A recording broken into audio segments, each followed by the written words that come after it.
Eu vi que vocês reviraram os olhos aí a conduzir e fizeram...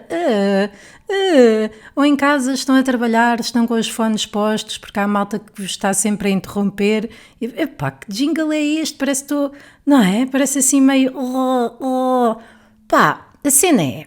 Eu tinha o anterior, o primeiro foi do Noiserve, bué da fixe, depois enjoei-me um bocado, porque não é suposto ouvir aquilo tantas vezes. Depois fiz rapidamente no CapCut, que gostei bastante na altura, mas depois o podcast deixou de ser tão para cima e achei que era parvo estar a começar normalmente e aquilo, Joana, não sei, achei que tinha entrado assim num registro para esse certo, e então pedi ao Joa Vitor, pesquisem, excelente, para fazer um jingle novo, e ele esteve a ver a vibe do podcast também com convidados, a solo, e saiu com este. Pá, eu achei fenomenal, está calminho, fenomenal, mas será que, Joa, me podes dar um assim, com um bocadinho mais de comédia, para não ficar tão xoxo, tão ir ali ao esfíncter e voltar enquanto se chora, consegues dar-me comédia? E ele disse sim, usa este para, se quiseres assim mais comédia. Muito rápido, respondeu muito rápido, foi bué da fixe. O que acha?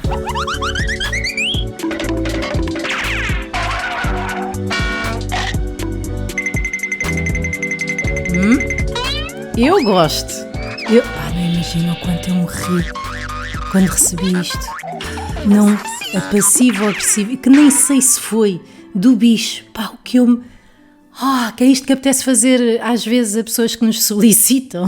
A nós não, a copies. Quer dizer, queres vender melhor o carro? Então toma, faz isto. Pá, que maravilha. Joa Vitor é o novo jingle deste podcast que quem vos fala é uma ótima pessoa.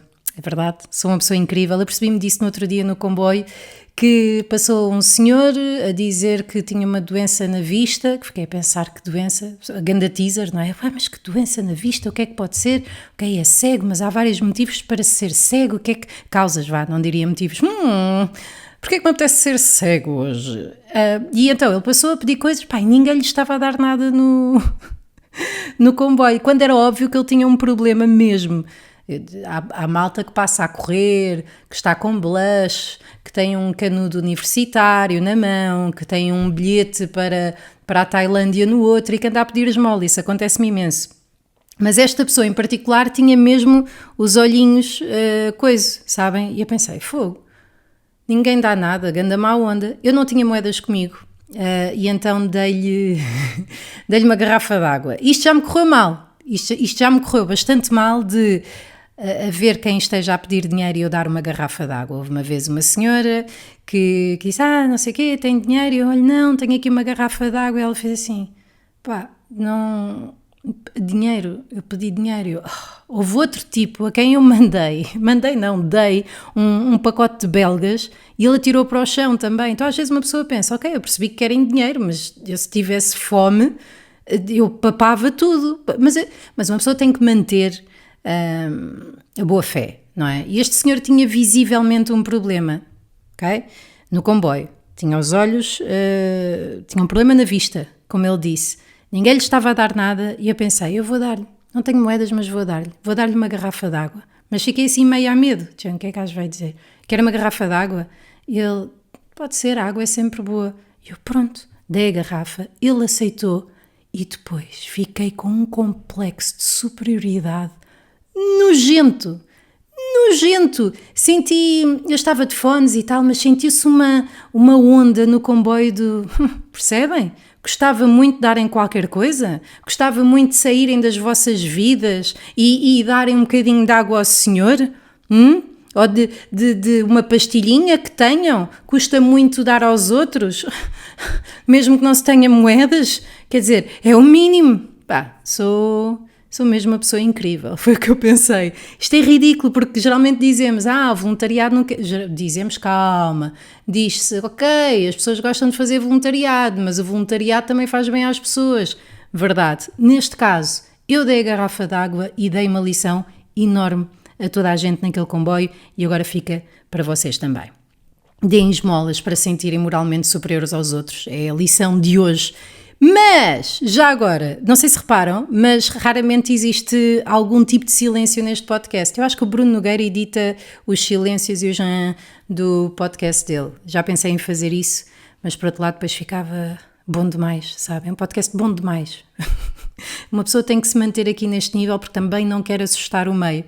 E, reparei numa cena... Reparei não, isto já é um problema que eu tenho há muitos anos, que é,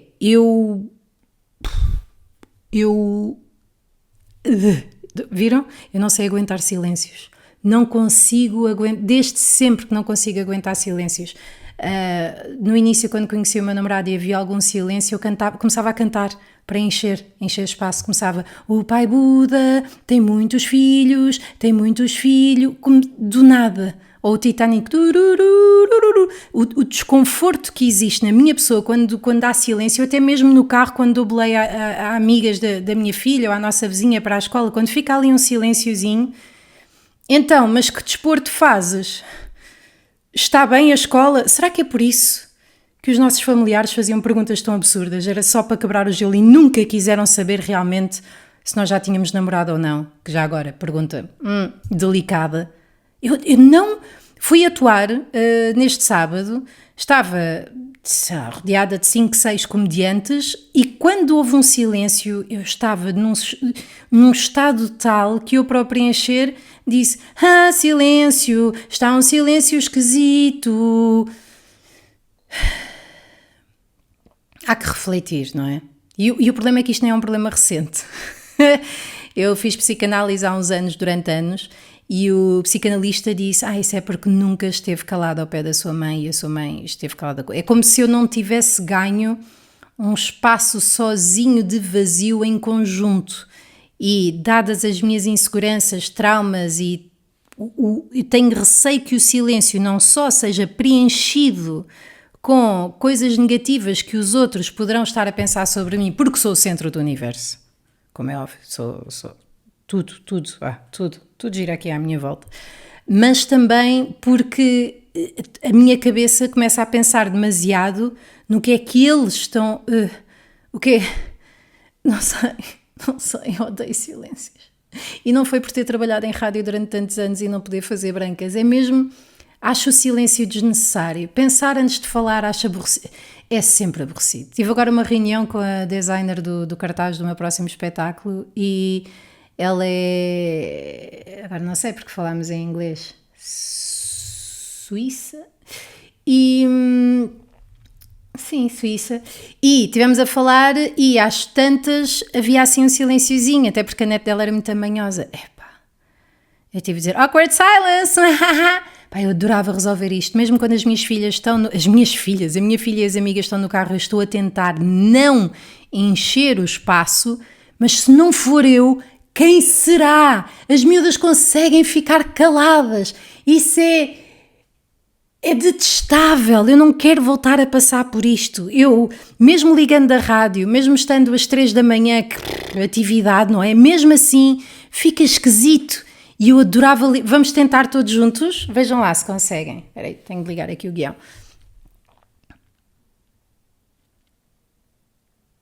Eu vou editar isto. É uma perda de tempo também. É pouco produtivo. Vá. Não, é estúpido, percebem? Imaginem-me a fazer psicoterapia. Imaginem. Então, Joana, como é que foi a semana? Foi muito bem, foi muito fixe. Então vá, até para a semana. Adeus, até logo. É duro. Devia estar calada, é verdade. Mas vou ter que falar sobre isto. À data da gravação deste podcast, é segunda-feira, aconteceu a semana passada. Amanhã, terça-feira, quando sai hoje o podcast, Cristina Ferreira vai ao Jornal Nacional falar sobre o escândalo. O escândalo, para quem está a ouvir isto no futuro, foi durante uma conversa no espaço de daytime que ela tem com o Cláudio Ramos. Falaram sobre um caso de 4 rapazes que violaram uma rapariga. Estava a falar com uma especialista de saúde mental e a Cristina perguntou, com a devida ressalva, eles não ouviram, será que, não, como é que é, no meio de tanta azáfama, será que se consegue mesmo ouvir um não? Isto foi parar a internet, o comentário da Cristina. Eu sei que isto já está mastigadíssimo, mas quero dar uma perspectiva diferente daquela que eu tenho ouvido, porque o meu Instagram, o meu algoritmo vai buscar pessoas com as quais geralmente eu concordo, não é? Não me aparecem muitas coisas fora disso, porque depois também não engajo e, portanto, segue em frente. E aquilo que eu tenho visto no meu Instagram, que acredito que seja a postura mais usual, são essas pessoas fazerem comentários simplistas, porque é assim que dá para apresentar as coisas na internet, não é? Tem de ser rápido, inflamadas e que não contribuem necessariamente para um bem-estar global. Eu acho que aquilo que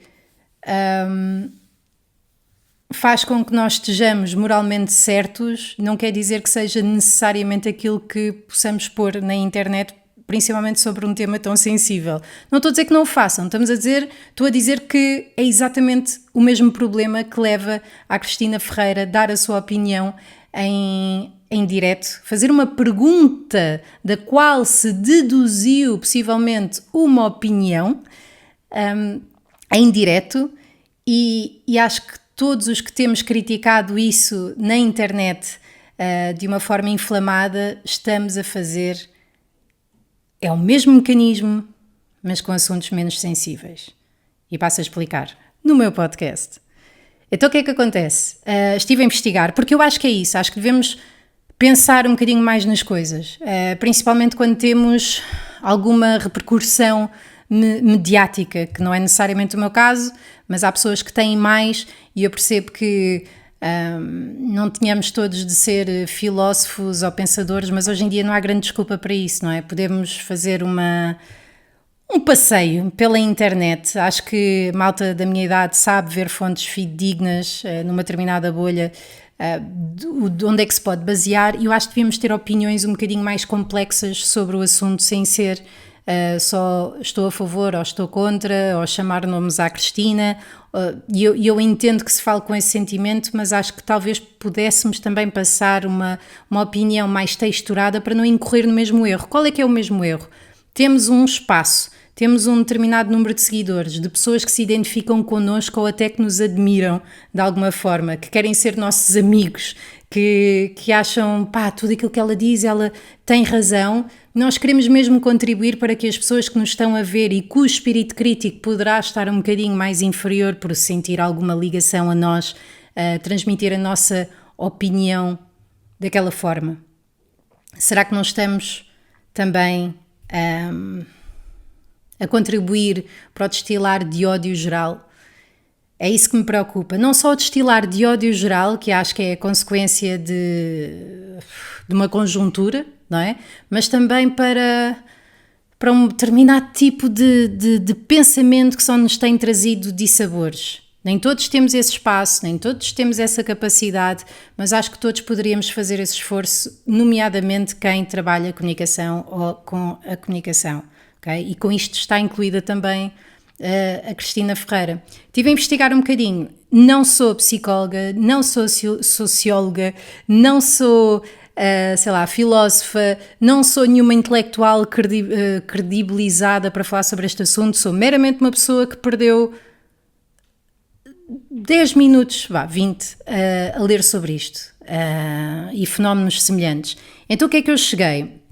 Cheguei que isto é uma cena interessante, que é muitas das vezes vamos pôr de parte o engaging que nós queremos ter na internet, passando coisas emocionalmente mais fortes, porque isso é o gancho que faz com que as pessoas queiram ver mais e queiram seguir-nos porque sentem que temos força e concordamos com elas. Vamos pôr isso de parte, vamos apenas para a questão de estarmos a expor determinada opinião na internet.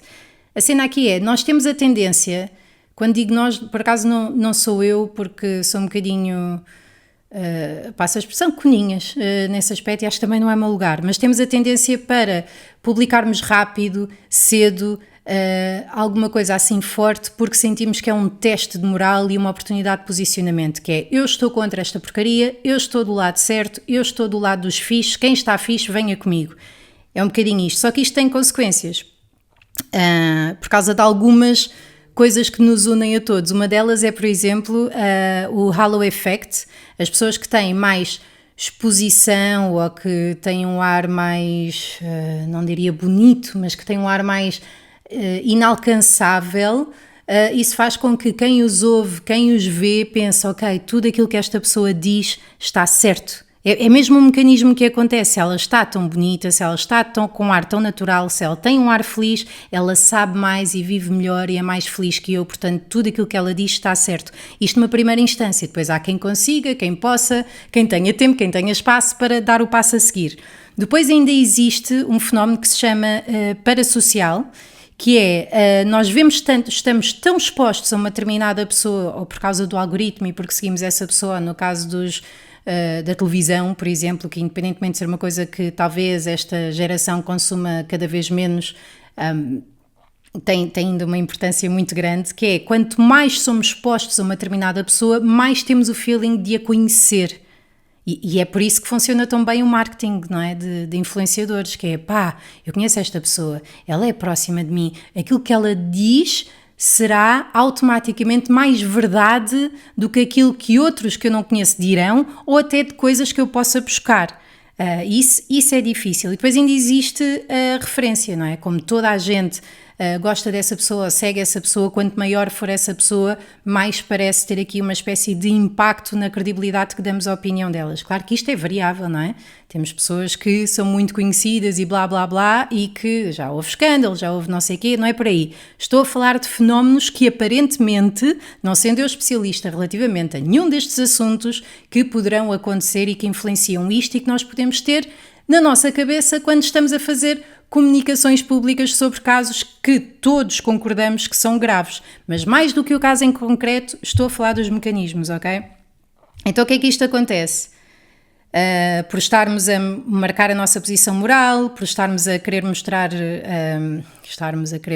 o grupo onde nós pertencemos, por estar a fazer do tema uma questão de caráter, ou seja, nem da mesma maneira que no programa não creio, não tenho a certeza, não tenha havido nenhuma literacia sobre o aspecto, que era uma coisa que eu gostava de saber perguntando a um realizador ou a alguém, que se existe espaço para 2 minutos antes de uma conversa ou falar sobre o caso de destrinçar alguns conceitos, o que é o conceito de violação, poderá haver muita gente que não sabe, estamos a falar de um público mainstream, ok? Portanto, muita gente não saberá qual é que é o papel da vítima, qual é que é o papel do violador, qual é que é os traços personalísticos do violador, quais é que são os crimes, quais é que são as penas, qualquer coisa aqui, ou o impacto que isso poderá ter na personalidade, no futuro, nas consequências, fazer assim um apanhado.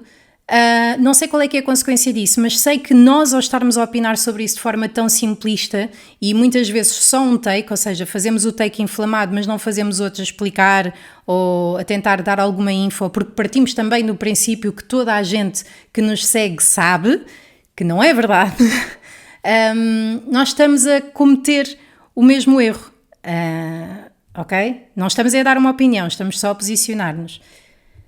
E estamos a ir contra uma pessoa que supostamente também deveria ter a nossa empatia e que não devia deixar de ter só por ser uma pessoa que aparentemente é mais poderosa ou que tem mais posses ou que já se enganou noutras vezes, mesmo que ainda não tenha tido uma postura eticamente ou moralmente correta de pedir desculpa por tudo aquilo que aconteceu.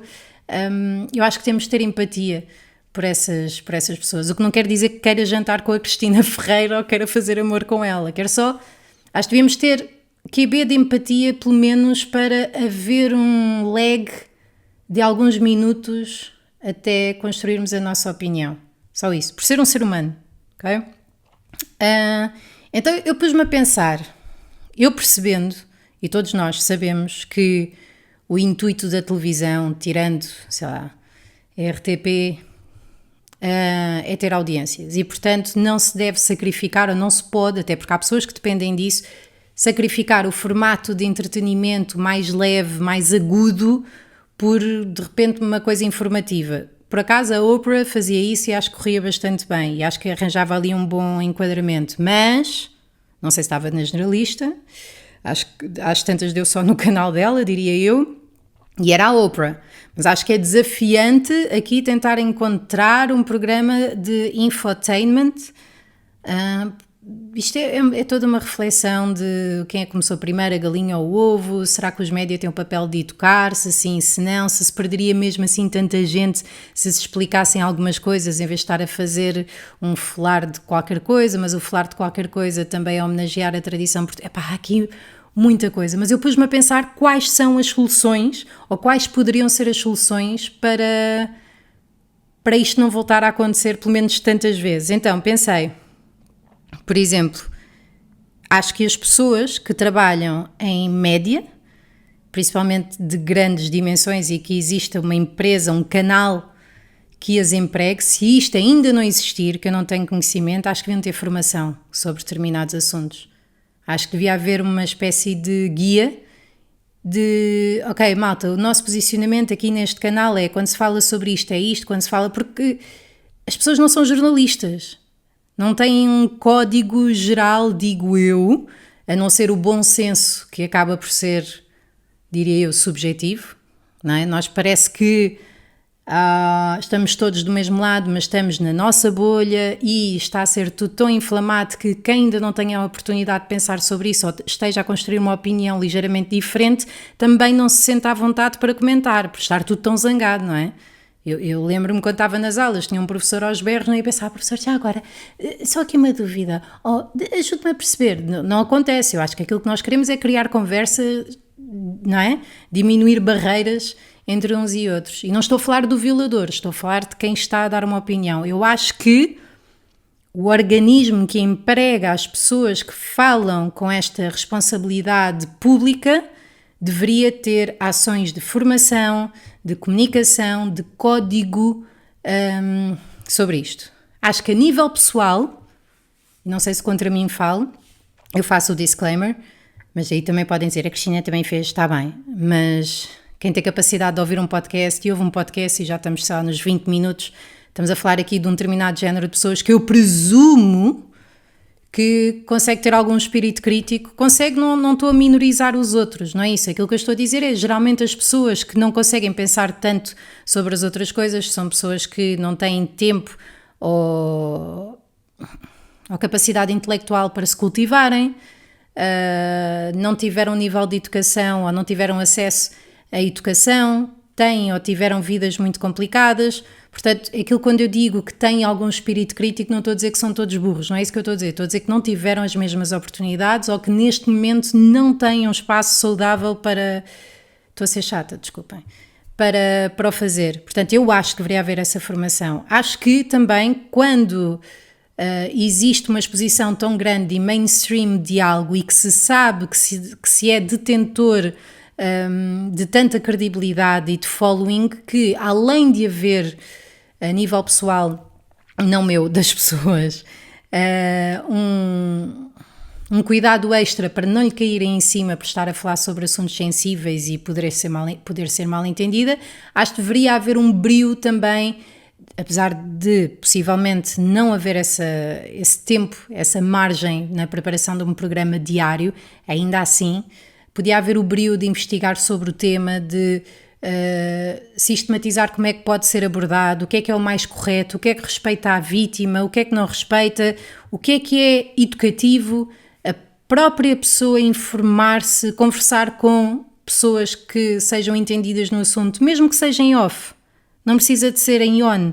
É claro que o direto e a autenticidade traz uma ligação maior ao público, mas eu acho que é muito rico se conseguirmos transmitir conhecimento, mesmo não baixando as audiências. Isso até pode ser um desafio, que não é aquilo que eu estou a fazer aqui. Malta, eu sou comediante, aquilo que eu estou aqui para fazer é, de forma leve, divertir-vos a todos e, tendo em conta o meu gosto de me meter em caminhos apertados, mas também gosto de pensar sobre as coisas e gosto de falar convosco sobre isso. O que é que eu queria dizer? Pronto, é isso, é autoformação, formação interna. Acho que devia haver literacia mediática obrigatória. Acho que nem todos temos de ter curso de comunicação social, até porque não é... O meu curso não foi assim, não é por aí, percebem? Mas acho que deveria haver, não necessariamente esse aperto nos critérios de seleção de pessoas para trabalharem em média, mas poderia haver conversas, poderia haver formação, poderia haver pontos a serem seguidos e contextualizando, aproveitar para a sistematização. E é isto, no fundo é isto. Eu gosto... eu sempre que vejo a maioria a pensar alguma coisa, eu fico assustada. Penso assim, quando toda a gente está de acordo e zangada, estar de acordo acho que é fixe, não é? Direitos humanos, estamos todos bem com isso ou não? Devíamos estar. Mas há aqui qualquer coisa para a malta estar zangada, porque eu acho que quem está zangado normalmente é quem ainda não pensou bem ou ainda não se informou bem sobre um assunto. Eu sei, isto parece parvo, parece arriscado aquilo que eu estou a dizer, mas eu gosto mesmo de ver o que é que há. E neste caso acho que além de estarmos a dizer Cristina, como é que te atreves, não se ouve, que eu já fiz em palco, não é por aí, não se ouve, não sei o quê, é ajudar, nem que seja ingenuamente, a desconstruir essa bipolarização da opinião social que nos está a pôr em sarilhos, a todos. Eu espero que este seja o próximo passo deste efeito de dicotomia que acho que é inerente ao nosso espírito humano. Acho que tudo aquilo que seja para simplificar o nosso cérebro fica simples, preguiça, gosto de não ter que pensar, vou poupar energia, eu percebo, mas se nos chamamos racionais, vamos lá ser racionais, está bem? Vejam palestras na Gulbenkian, façam merdas, não é por aí. Estou a ler um livro muito giro, por acaso, de uma comediante chamada Maria Bamford, que há um comediante muito, dos comediantes preferidos portugueses, que se chama Miguel Neves, comedian, que me compara muito a ela. Então fiquei com vontade de ler o livro, está toda frita. Chama-se Yes, I'll Join Your Cult, Maria Bamford. O livro está em editoras oceanpdf.com. Quê? Estou? Está bem. Mas esta semana tive uma reunião com o meu contabilista, não sei se sabem, mas eu sou empresária. Isto depois de ter estado vários anos a descontar muito dinheiro para a Segurança Social, e acredito que muitos de vocês se identifiquem com isto, mas mesmo muito dinheiro. Mas se descontaste muito dinheiro é porque ganhaste muito dinheiro. Acaba por... Não é? Porque... Sim? Pronto. Tomou-se a decisão de eu me tornar empresária. E dinheiro é uma coisa que me deixa com os nervos. Tive a reunião com o meu contabilista esta semana e eu começo a transpirar, começo a ficar ansiosa, perco a capacidade de contacto visual, não tenho como conversar ao mesmo tempo, porque fico em survival mode só por se falar sobre dinheiro. Perguntas simples como: então, como é que acha que está a correr o seu mês? Então, no último ano, tem sentido melhor ou pior com dinheiro? Quais é que são as suas despesas base? Quais é que eu penso assim... Mesmo sabendo as respostas, eu fico... Não quero falar sobre este assunto, como se alguma vez eu tivesse, sei lá... Como se estivesse endividada, como se... Eu sofro imenso com dinheiro e não sei bem porquê. Eu comecei... Lembra-se do porta-moedas multibanco? Era aí que eu recebia a minha mesada. Eu lembro-me que, a determinada altura, quando morava com o meu pai, tinha 5 euros por dia, do caraças, mas se gastasse dinheiro na cantina não podia fumar. Dramas. Percebem a minha vida complicada? Então eu repetia a sopa da minha colega e comia pão para ter dinheiro para um Camel. Pronto. Portanto, eu sempre fui boa a gerir dinheiro. Mas falar com o meu contabilista sobre isso, só agora... Já estou aqui cheia de nervo. Isto acontece porquê? Porquê? Isto, claro, era aquilo que eu vos estava a dizer. Depois a menina vai falar, a menina vai ver. Então, é o mesmo que acontece com ver o meu peso na balança, que é a fantasia de não saber faz aguentar, prolongar o medo, mas aguentar o desejo enorme de que o fracasso não seja verdade. Percebem? Se eu for ver, dá merda. Se eu não for ver, está na merda, mas não tenho a certeza. Já vos aconteceu isso com relações? Pronto. E eu tenho, já até dinheiro e peso,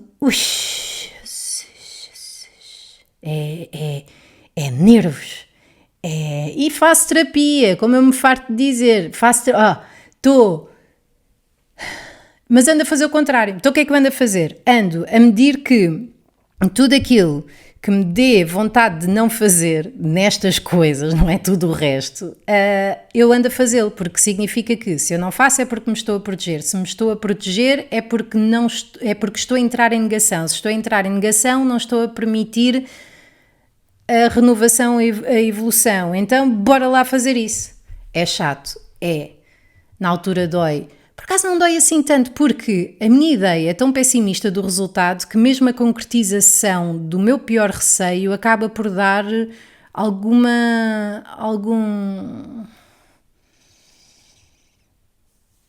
felicidade por ter acertado. Que é aquilo que dizem as pessoas pessimistas, não é? Mais vale pensar o pior, que assim já estás preparado. Not cool, não é isso que eu quero para a minha vida. Estou só a dizer que é um processo que eu estou a fazer e que estou a achar interessante, mas doeu imenso esta reunião com o contabilista. E está tudo ok, não se preocupem, estou bem, está tudo ok, mas caraças, estavam preocupados? Claro que estavam, não é? Será que ela vai começar a gravar este podcast com Android? Espero que não. O que é que eu tenho feito para me entreter? Além de atuado, se quiserem juntem-se ao meu canal no Instagram, um canal mesmo particular, que é lá que eu vou partilhando os meus testes, ando a testar imenso, ando a fazer espetáculos de 10 minutos quase todas as semanas, 1 ou 2 vezes, para ir melhorando o texto para o meu espetáculo do próximo ano, no Cosmos. Está a ficar fixe. É suíça, a gaja é suíça. E então, porquê que eu estava a dizer isto? Pronto, tenho feito isso, tenho trabalhado, como é óbvio, mas também ando a curtir umas cenas que também fazem parte da pesquisa, porque o meu solo vai ter muito a ver com isto. So far. Vi o Falso Profeta. Claro que já vi o Falso Profeta. Teve que ser. Apareceu na minha Netflix. Eles dizem que você vai adorar isto, e tem razão. Agora, se isso já me parece uma repetição de tantos outros comentários que eu vi sobre FLDS, sobre estes extremistas, sim, parece. No entanto, está muito bem feito. É um documentário sobre um documentário de como é que eu não quero ser ofensiva, mas de como é que este culto viveu depois do encarceramento do líder anterior e do surgir de um novo, que é falso. E acho, quando falo sobre isto com as pessoas, também é interessante eles dizerem como é que conseguem ser tão burros, como é que conseguem ser tão estúpidos, como assim, não percebem, podiam ter visto a primeira temporada, imagina. Então, mas os gajos não têm Netflix? A resposta é não.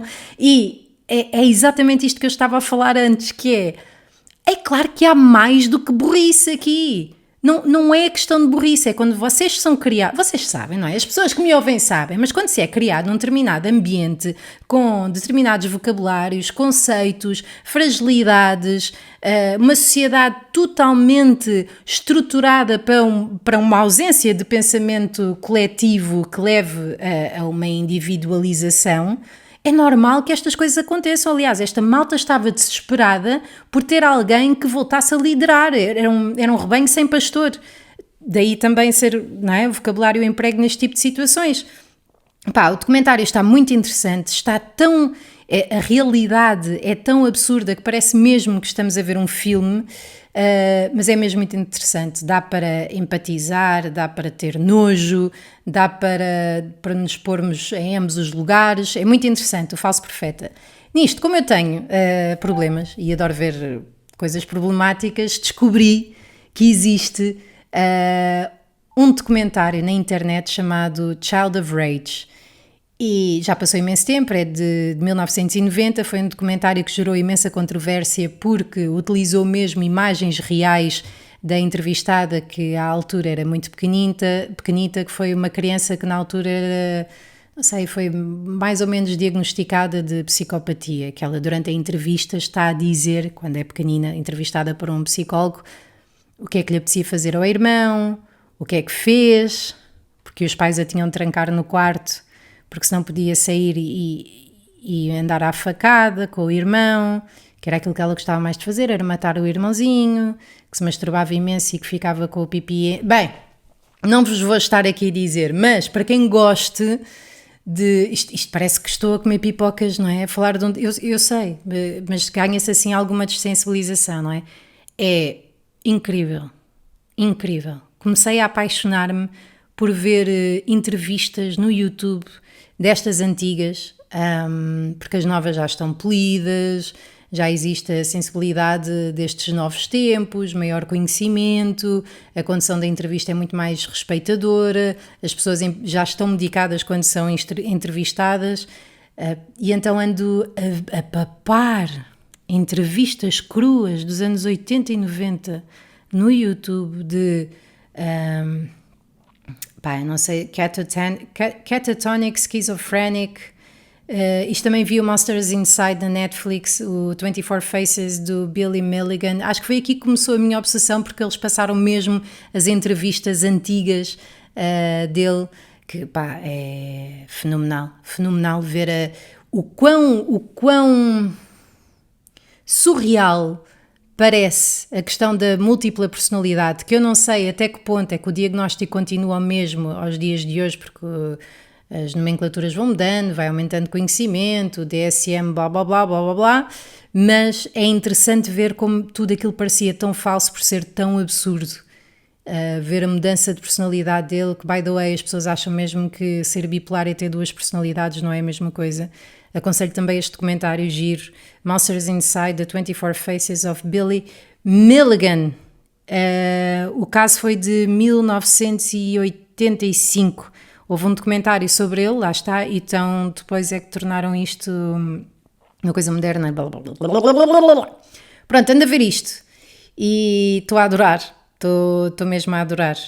Não sei como é que vocês são com seitas. Eu tenho falado sobre isso nos meus espetáculos e aquilo que sinto é que o meu fascínio é muito maior do que o público em geral. Por isso, comentem se também gostarem de seitas, de true crime. É um fenómeno que se explica. Não estou a dizer que seja fixe. Já agora, ouçam o Dominó, um podcast de true crime da Rita Camarneiro, que eu amo profundamente. É incrível. Se há pessoa que adora podcasts de true crime e gostava de ser da PJ, é Rita Camarneiro, aconselho. Mas gostava de saber qual é que é a vossa ligação a isto. Seitas? Sim? Cultos? Gostam? Eu adoro, eu vibro. Mesmo o livro da Maria Bamford, que eu agora estou a ler, é sobre isso. Li também o meu primeiro policial, a semana passada. Estava bastante reticente porque me parece livro de velhota. E por algum motivo aquilo realmente mantém-nos vivos. Li um do Deixa-me Mentir, da Claire McIntosh, que perguntei ao ChatGPT um livro bom, mas superficial o suficiente para conseguir perceber e ficar envolvida. Ele recomendou-me aquele, realmente eu nunca li com tanto fervor. Sim, senti emoções que não costumo sentir com leitura. Isto é de uma pessoa que há uns anos só lia livros técnicos. Eu quero lá, vejam só a ignorância, eu quero lá ler coisas que os outros escrevem e romances, não sei o quê, eu quero a aplicação prática dos conhecimentos. Agora estou nessa, a ler coisas, a ouvir coisas, a pensar coisas, é giro, devíamos aconselhar a malta a experimentar, não é?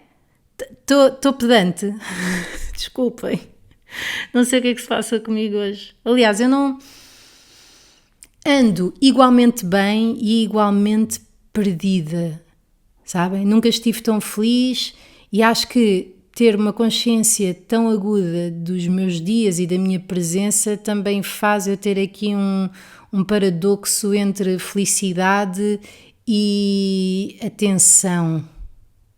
Atenção que dá atenção, percebem? Sigam o podcast, se faz favor, apoiem o meu trabalho. Está bem? Sigam o podcast, comentem, avaliem, partilhem e no próximo episódio há Gel, o grande tio Gel com quem eu conversei. Ele já tem tudo na cabeça, não deu ali para fazer grande baile, mas está muito fixe o episódio. Ouçam para a semana, eu sou a Joana Gama e este é o jingle do Joa, o bom. Beijinhos.